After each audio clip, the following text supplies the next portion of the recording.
I don't have much time, Liberty frantically said to her caller as she ran, pushing through the sharp bushes and tripping over logs. I need an extraction. Get me out of here, please. Do you have the assets? The voice came through the collar. No, she said apologetically. The ACG intervened. We have all three of the dogs. A grimace was forced from her breath as low as a branch smacked against her, pelting her fur with leaves. So you lost all of them. Yes, I know, Liberty heaved, jumping behind a tree and looking back. I know I lost them. I'm sorry. But I'm an asset too, right? Come and get me. Send a helicopter. Send anything, please! Panic filled her voice, for a long duration of silence came from the other end. Please, they're after me! Liberty, the voice began. I don't think we can do that. What? No! Alarm flared through the dachshund as she crouched low under a bush in desperate attempt to hide. You can't do that to me! You know Dutch isn't happy with you, and we have other dogs here, the ones that can actually do their job properly, the voice said coldly. What about the infection in the basement? Did you get a sample? Liberty winced, already knowing the answer. I had someone set up, and Van Zuma set off the explosion, incinerating the entire basement and all the things I had with it. It was his fault. Goodbye, Liberty. The dachshund nearly cried out. What? Ryder, no! Wait! You can't just leave me out here! When cold, rejecting silence only met her, Liberty knew, with a sinking heart, that she had been abandoned. With a shaky breath, she prayed over it for all to be a terrible dream. But every time she opened her eyes, and the world around her just became even clearer, panic filled her heart, and she cursed herself for ever trusting the Archline Foundation. She took a step back when she was suddenly heard Chase's voice. Liberty! Whipping around in fear, she locked her eyes with the German Shepherd racing over to the forest floor. Liberty! Chase panted, coming up to a stop in the pile of leaves. Enough with the games. You need to come with me. With them, he said, referring to the ACG. Just stop running. Frozen in her step, Liberty frantically fought over her options. If she went with the ACG, her involvement with the research company would be exposed, leaving her invulnerable to being pinned for every death committed by the claws of the creature. Even if she didn't release Varrock's Miles directly, she'd be thoroughly interrogated for any information possible. Terror rose within her as she imagined herself breaking, completely giving up all the Archline's secrets into the military fraction. Perhaps she would walk free the next day, only for her body to turn up mysteriously dead mere hours later. The Archline had a way of silencing those who talked too much. Gears running in their head, she remembered several contacts she had in Adventure Bay. All she needed to do now was escape. Never! She snapped, baring her teeth. I'm getting out of here. Now leave me alone! Swiftly turning around, Liberty kicked her legs and charged through the forest, kicking up leaves and twigs as she ran. What? Hey! Chase blinked, growling as he sprang into action. On any other day, he would have instantly run her down and caught her. Chase was far the fastest dog in Paw Patrol. Unfortunately, his speed was severely hindered by the burns and damage throughout his body from the explosion. He could still run, but only at a reduced pace that was barely enough to keep up with the dachshund. Burned ears flattened as he grimaced fighting through the pain. Leave me alone! Liberty shouted again, jumping over a log and running into a clearing. Breathing heavily from the exertion, she turned and sprinted into a denser collection of trees and foliage. There was a cave up ahead, a dark archway of stone under the canopy of moss and grass provided by the entrance of the forest cavern. It was big enough for a person to fit inside, and the pathway within dipped into a corridor that led to another part of the forest. The location itself was a favorite of Rocky's, as he always commented on how it felt like traveling under a mountain. To the other side of the land, the cave alone had nothing particularly notable inside it, save for some oddly shaped rocks and dripping puddles.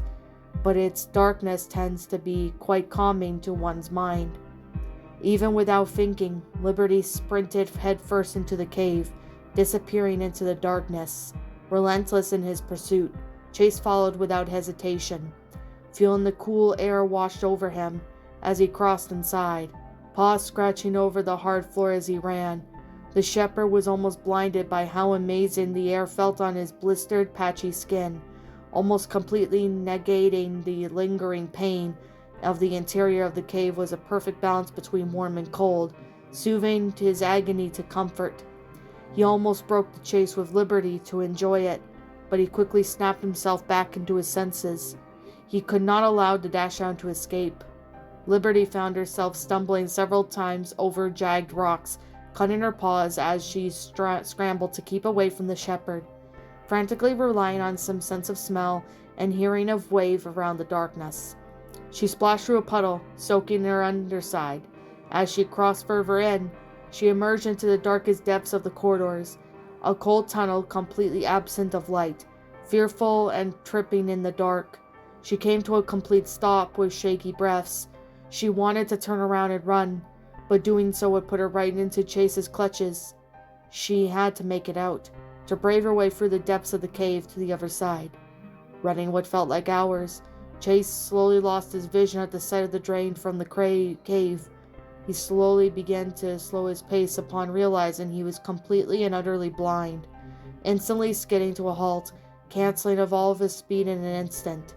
Chase stood firmly in the darkness, glowing in agitation. He could feel the rocky ground under his paws, along with the gentle splash of the cold dew on his back. Carefully placing one paw in front of the other, he blindly stepped over the rocks, jagged debris, and then drops that he couldn't see the bottom of. Turning his ears in all directions, he listened to the sounds of his paws bouncing off the walls. With each step, each crinkle of leaves, each splash of water, the sounds were all crisp and subtle, confirming that he was still surrounded by walls. If his vision was gone for the time being, Chase would have to rely on all the skills a dog could ever have to use them to their fullest extent. He didn't have his flashlight, he didn't have his pup pack, and he certainly didn't have any of his spy gear. Only he had himself. It was a game, a dance. Liberty and Chase lost in the darkness, playing cat and mouse. Nothing but their ears, noses, and instincts to guide them. Sniffing his nose, Chase absorbed the smells of the cave around him. A metallic sting hit his nostrils, almost making him sneeze in disgust, only to be followed by the cool air. A pungent stench of something foul came after. Likely some animal had died in the cave, a smell he was tragically all too familiar with at this point. His paws paused over the grainy cool surface, and then it took another step forward, and his right foot was suddenly dipped in cold water. Legs carrying him, he focused his nose again and sniffed the air. Instantly, and a certain stench hit him like a train. Fear. It was always notable that animals had the unusual abilities to sense emotions, to seemingly detect when their owners were sad or afraid, even without having to tell them. It wasn't something Chase practiced often. Sure, he had heard of the feat, but he simply shrugged off the ability and focused on other things. He wasn't an expert, but the smell of fear was pungent enough that any dog would detect it right away. Liberty was just terrified, stumbling through the dark and out of her element from the city. Chase keenly picked up on her scent in the way that almost outlined her in front of him. Entering his hunter instincts, Chase lowered his head and moved forward, heading straight for her. Strangely, the cave was growing slightly warmer and increasingly steadily. He could smell smoke leaching from the outside, a origin smell he didn't understand.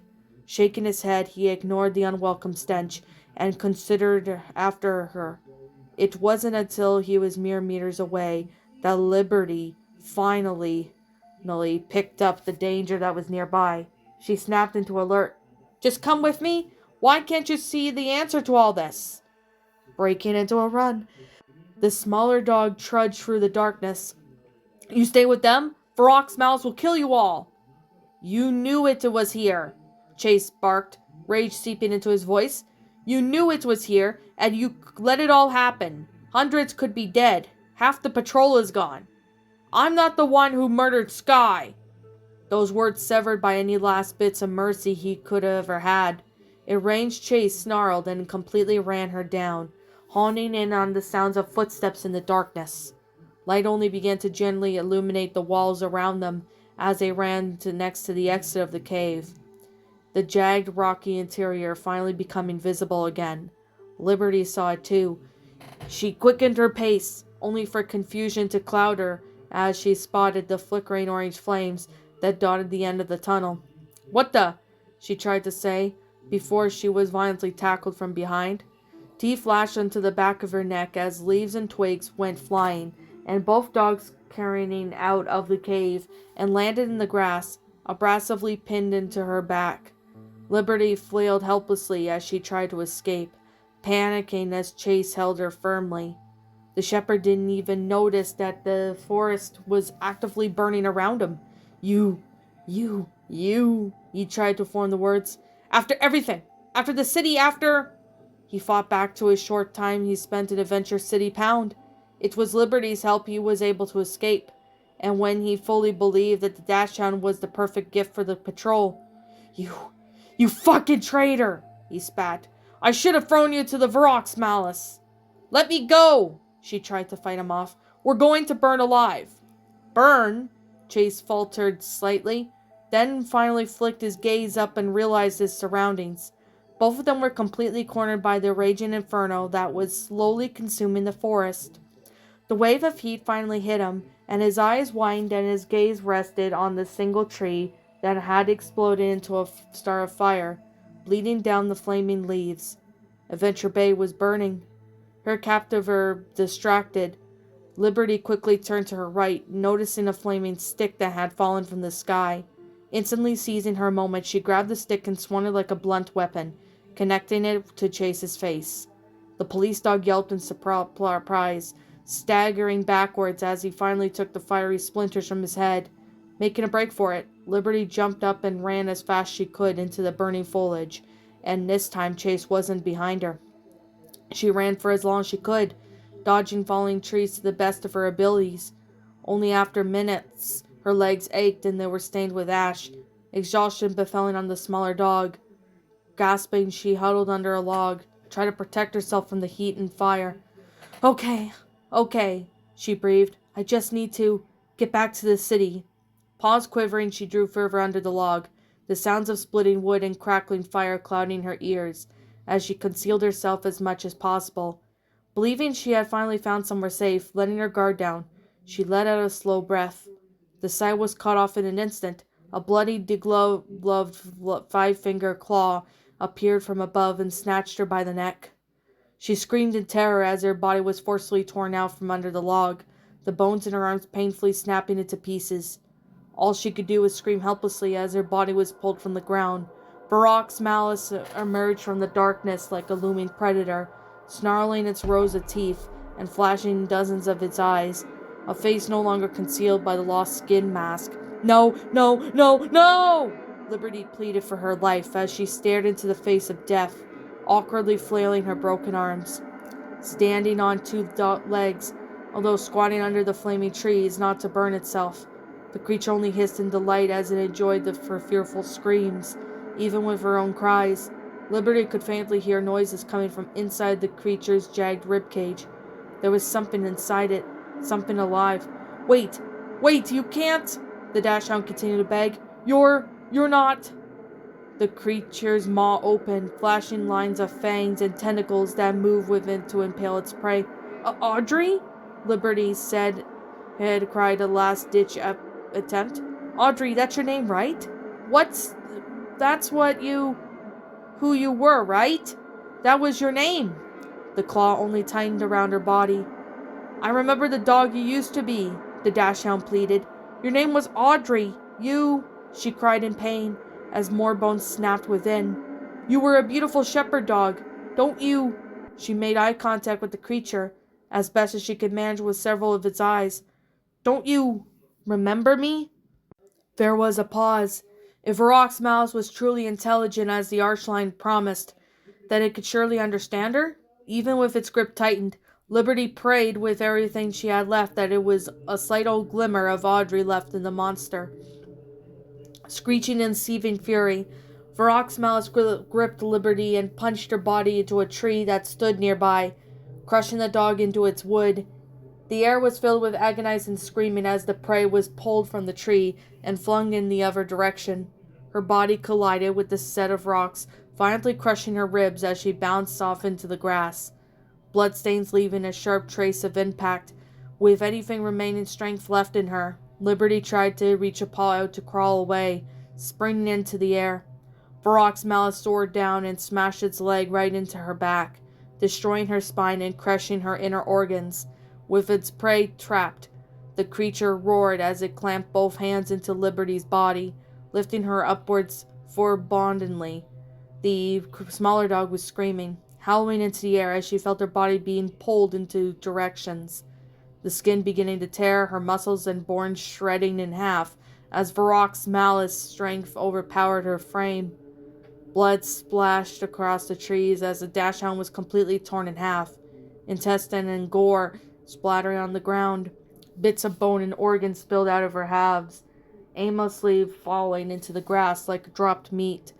Varrock's malice held both hands of the animal with a piercing roar, letting her blood splash all over its body and painting it a gruesome red that shined off the flames. Liberty's lower half was flung away into the flames, left to burn away into ash. Crustacean-like claws suddenly twisted out of its chest, grabbing a hold of the mangled body and pulling it within it.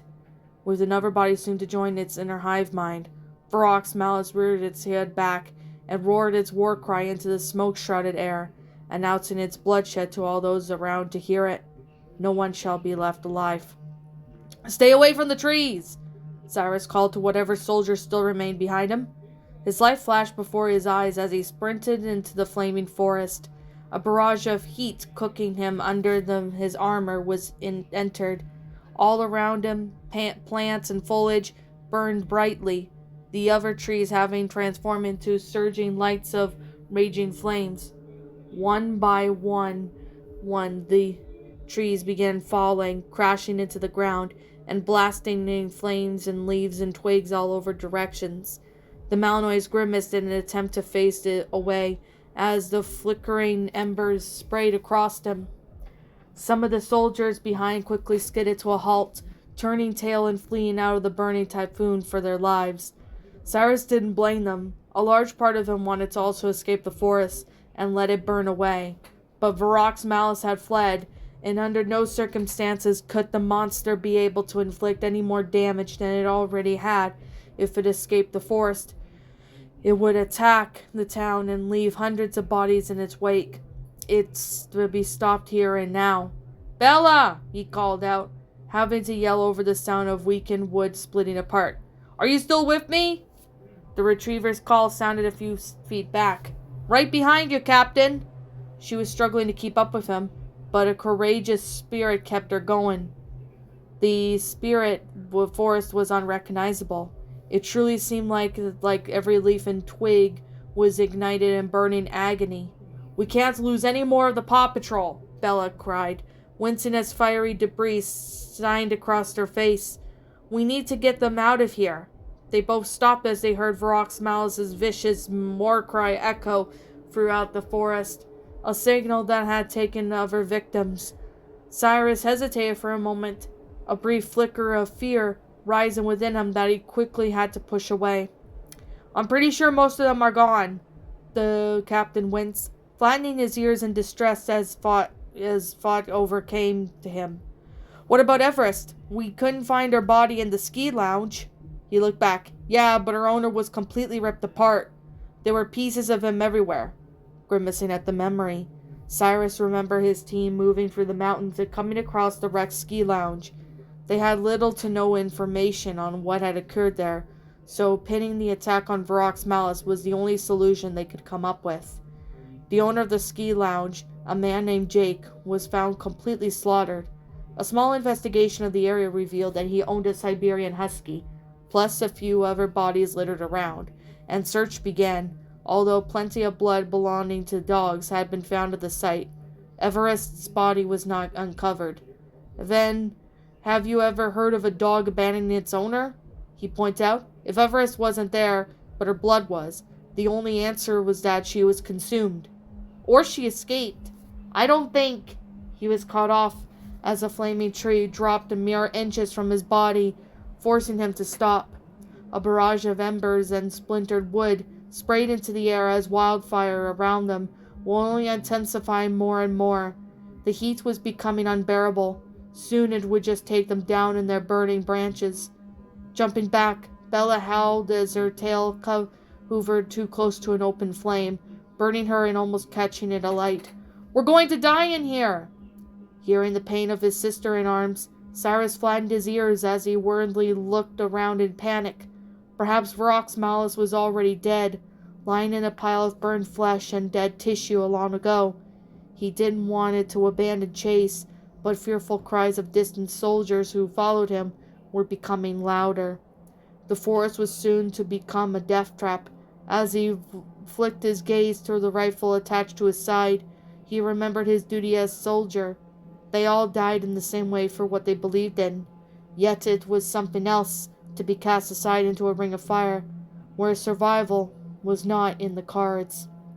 I won't leave them, the Malinois growled, itching to close to the book on the massacre. I'm going ahead. He stopped for a moment, and briefly turned back to Bella. If you want to turn back, you can. You have my permission. I won't hold it against you. He held her gaze as a moment of connection between them both.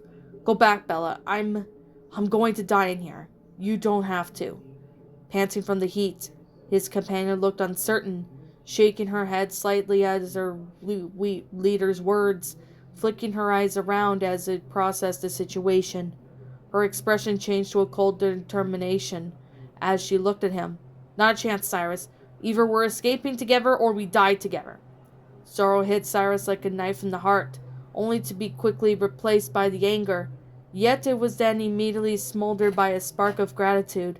The captain wouldn't exactly say what he was feeling, so he only nodded in response, turning back to look at their trek through the fires. Wincing as they shoved through the wall of spiky brambles and dead flowers, they emerged into an opening clearing that provided a small safe haven from the fires, although the edges of the area were lined with flaming trees on the verge of collapsing. A cave was nearby, barely visible through the smoke. Cyrus skidded to a halt as he spotted a puppy wandering aimlessly along the field. Chase! He shouted. The police pup looked up and turned his head at the sound of his name, squinting his eyes at the pain he had fully left him from Liberty's attack. Cyrus! He shouted over the falling branches. She attacked me! Who? Liberty! He snarled, putting an arm over his eyes. She hit me with a fucking branch and then ran away. We need to catch... Swiftly jumping to him, Bella cut him off. Forget her. We need to get you to safety before this whole forest comes down on us. Forest? Chase shook his head, in wild confusion, his vision finally returning to normal. How did this even happen? We hit the creature with fire. Cyrus winced, realizing his mistake, only for it to turn around and run into here with the flaming tail. Now everything has gone to hell. He made a motion with his paw at Bella. Grab him. We'll carry him out of the... Look out! Bella suddenly jumped in surprise, locking her eyes on the upper tree line. Chase could already see it by the time Cyrus turned around, and all three of them drew back in terror. They all had gone into the lion's den, and now it was time for them to face the monster. Varrock's Malice jumped along the branches of the trees and leapt into the clearing, landing on all fours on the ground. Its tail already danced in the smoky air, moving in a tandem with its tentacles. Get back! Cyrus called as the other two, as he gripped his rifle and blasted the creature. Empty shells littered the grass, and the snapping of the rifle mixed with the splitting wood. Chase panicked at the sound of the firearm and dove to the ground. Bella found herself frozen as she fought whether or not to help Cyrus or shield Chase. They were all overexposed. All Varrock's Malice had to do was to charge into an open area, and they were doomed. Into the trees! Bella called, seeing it all too clearly. The trees? Chase looked up at her, repeatedly darting his gaze around frantically. We'll burn alive! We're sitting ducks out here. Where else can we go? Go! Run! Cyrus barked, flicking his tail to send them off, sweating pooling under his paws. He fought to keep the Varrock's malice at bay, while the other two ran for the burning trees. The creature was growing more pissed off by the minute, scampering into the ground to avoid the oncoming fire. Even though the bullets did little to actually kill it, they caused enough pain to render the excessive action. The fire alone brought great fear into the creature, but it was determined to finish what it started, no matter what pieces itself lost in the process. Backing up steadily, Cyrus's heart sank when the pop of his rifle went dry, leaving him nothing but empty clicks. The flying bullet shells stopped, leaving him empty and powerless. A fearful noise slipped from the malnoise as his ears flattened, as his eyes widening in terror, realizing he was vulnerable. Scraping his claws around the ground, Varrock's malice circled him as it growls and escaped from every orifice of its squirming body. The dead Labrador in its shoulder suddenly reared to life, like Zuma's own soul was dragged up and shoved back into him. The puppy opened its mouth, and a small screeching war cry emitted from it, while Varrock's malice hissed a small heave, almost a laugh. Down its lower back, the mangled body of Liberty emerged as if it was hatching from an egg, firmly attached to the Varrock's malice's hip. The dachshund growled loudly as its tentacles slithered out of her mouth. The dogs were gone long ago, now infested and strung up inside the monster's heavily hive mind to be used like puppets. Glancing back at his companions had successfully fled, Cyrus turned back to the monstrosity. "You freak of nature!" Varrock's malice swiped its claw across the ground and roared, preparing it to leap. Thinking quickly, he snapped his paw into his vest and pulled out a grenade. It was one of the few pieces of firepower he had left. With his rifle completely drained, the only spare ammunition was the back of the helicopters. This was his last grenade, and the only one was ever a silver revolver clipped to his waist, but it was nowhere near as strong as an assault rifle. He grabbed the pin from his teeth and pulled it out, flinging it as much force made him dizzy. The small egg-shaped explosive sailed through the air and landed in the middle of the clearing. Having seen enough action to know what the blast radius, Cyrus quickly turned tail and fled for the raging wildflower fires. Varrock's malice screeched and lunged at him, flying right over the active grenade. The explosion blast was deafening, a screeching crack through the air that made him flinch in his step. He flew through the flaming brambles, burning his own fur down to the skin. Instantly he coughed out smoke as he entered the dense fires, eager to find his companions. With all the time he spent in fires and within explosions, Chase figured his body would grow more used to the scorching heat by now. He almost feared what felt like it could enter the cold of this coming winter, assuming that he survived the ordeal, breathing heavily as he darted under the flaming trees, coughing out the thick smoke. "How did that even get this bad?" Bella came to a stop beside him, her fur matted and scraped.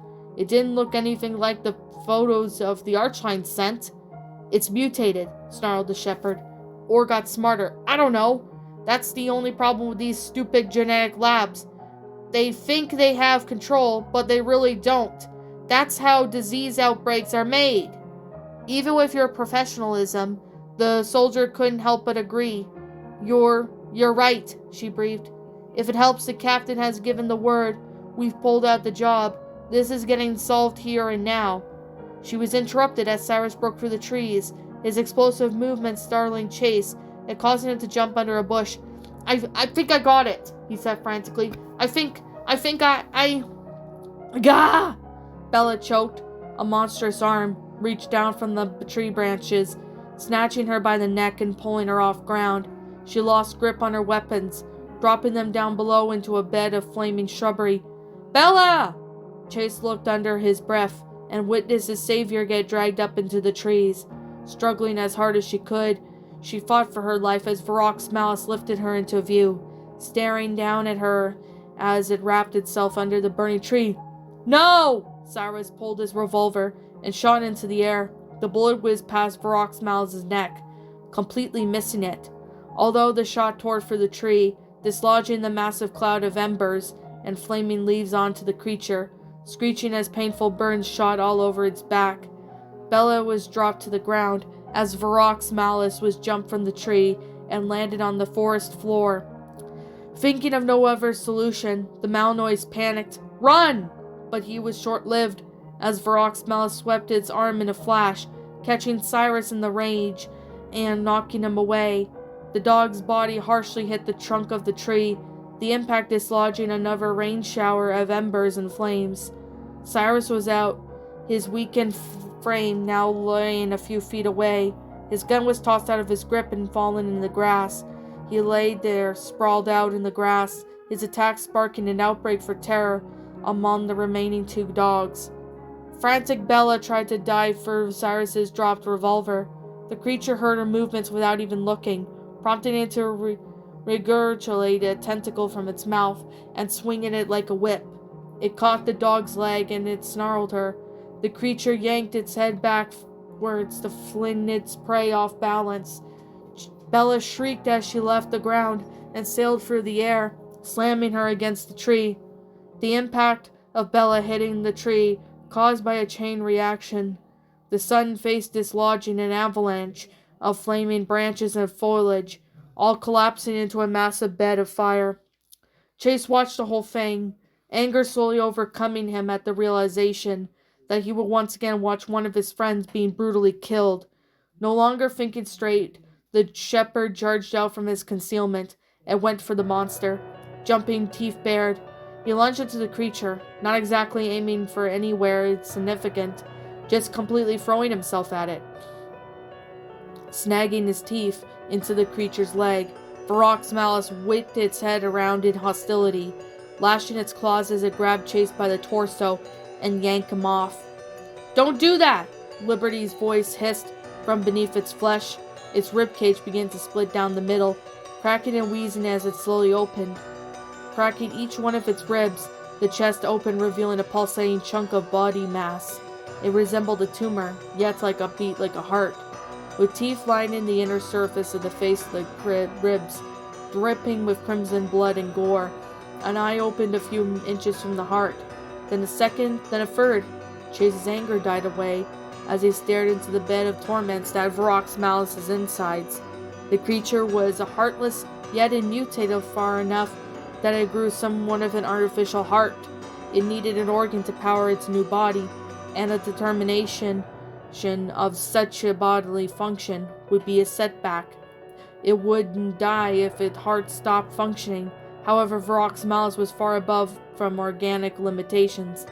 "Tearing apart is too good for you," Zuma's voice muttered from its shoulder, only to be replaced by with rubble. "You're going to stay with me forever. We'll be one, and you will watch." It spat its last word. "As I rip apart and devour every last one of your city's inhabitants. Die well, dog." The inner eyes all fixed onto Chase at the same time. It was pulsating heart began to shriek and thrive in agony. Dozens of small tendrils started to grow from it, reaching forward toward Chase with barbed tips. Now frantic, the shepherd struggled as hard as he could to escape, but Varrock's Malice refused to let him go. A vicious bark broke through the air as Cyrus sprang up, holding a flaming branch with its teeth. Varrock's Malice flicked its ever many eyes over to him, disinterested and more solely focused on the puppy in its claws. Its ignorance would soon be replaced with agony as Cyrus jumped into the air and rammed the branch directly into its festering chest, splicing its heart with the blistering burn of fire. Screeching in pain from the attack, Varrock's Malice recoiled and jumped backwards, coming out of the hair just close to falling into a recently created bed of fire. Gripping its chest in agony, the creature hunched over and started heaving. Even if it was slightly resistant, it still felt like pain just by another living being. "Chase!" Cyrus caught the puppy that he fell. "Can you breathe?" The police dog staggered over his own words, slightly disoriented. I think." His head fell back a little, and that was when Chase spotted the dropped revolver sitting on the grass. "Cyrus, your gun!" Now furious, Varrock's Malice screeched over and turned its gaze back towards them, the pain in its chest mixing with its own rage. The monster bared its claws, and sprang out for the two dogs in an instant. "Look out!" the captain cried, pushing Chase away at the last second. The puppy tumbled into the ash-covered grass just as the Malinois was tackled by the monster. Quickly he rolled onto his side, scrambling for the gun and jumping for it. His paws landed on the metal firearm, its slippy and humid from the heat. Feeling the weapon, immediately a wave of static entered Chase's head, but he ignored it. Gripping the firearm, he held it up with his paw and turned it around to his captain. "Cyrus, I have your—" He stopped cold. The Malinois was helplessly to physically fight off the might of the creature. In seconds he was restrained in the tendrils, and he was dragged up by the heart pulled with him. "Cyrus!" The soldier had his call, trying to fight the pain. "Chase, you need to— Ah!" He screamed as the ribs closed on him, slowly impaling through the skin like they were eating him alive. Instantly the heart got inside to work, beginning to pull up and rip away Cyrus's skin, while the ribs held him in place. Farrak's malice mainly peered through this ordeal.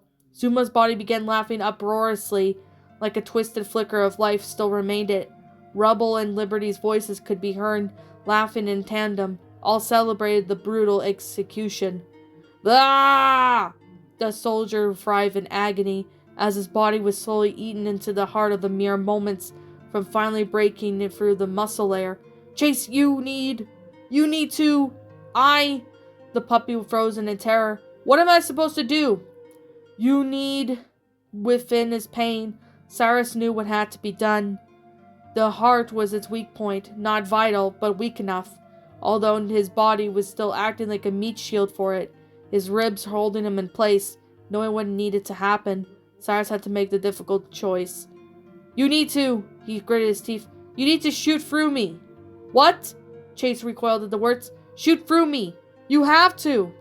Chase's heartbeat was frantic, his eyes widening. Now his ears drew back. Instantly, the sound of the world went silent, leaving him in a cold stasis of his thoughts. All he could hear and think was of the sky. He killed her. He pulled the trigger on the cockapoo without a word.